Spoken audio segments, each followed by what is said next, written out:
নমস্কার, আমি রাজ। আপনারা দেখছেন খবর 24 ঘন্টা।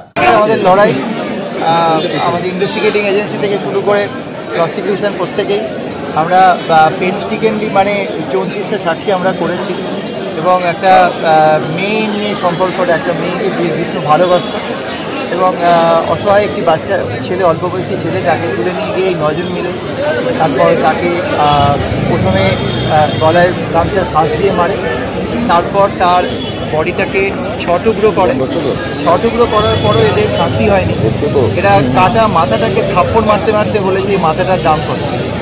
এখন দেখো আর কথা বলবে, এরকম একটা হিনিয়াস ক্রাইম। সকালবেলা আমি তাদের কোর্টের কাছে বলেছিলাম যে এটা rarest of the rare case, কারণ আপনারা জানেন এখন ডেথ সেন্টেন্স ভারতবর্ষে খুবই কম এবং rarest of the rare case ছাড়া পসিবল নয়।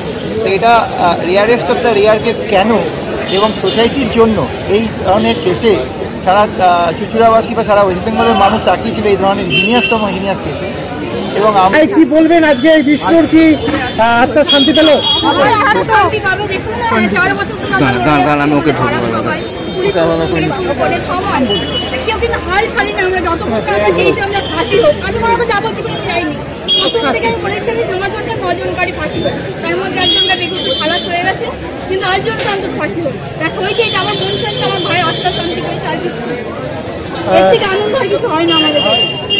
এতদিনের পরিশ্রম মানে আমাদের ডেইলি যখন সবাই সকাল থেকে রাত অব্দি পড়ে থাকতো, কেউ খেত না, সব না খেয়ে সেটার লড়াইয়ের সব ফল আমরা আজকে আজকে আমাদের দাঁড়ান এক সেকেন্ড, সব থেকে আমাদের যে হেল্প মানে আমাকে মনে যদি না জোর দিতে পারেন আমি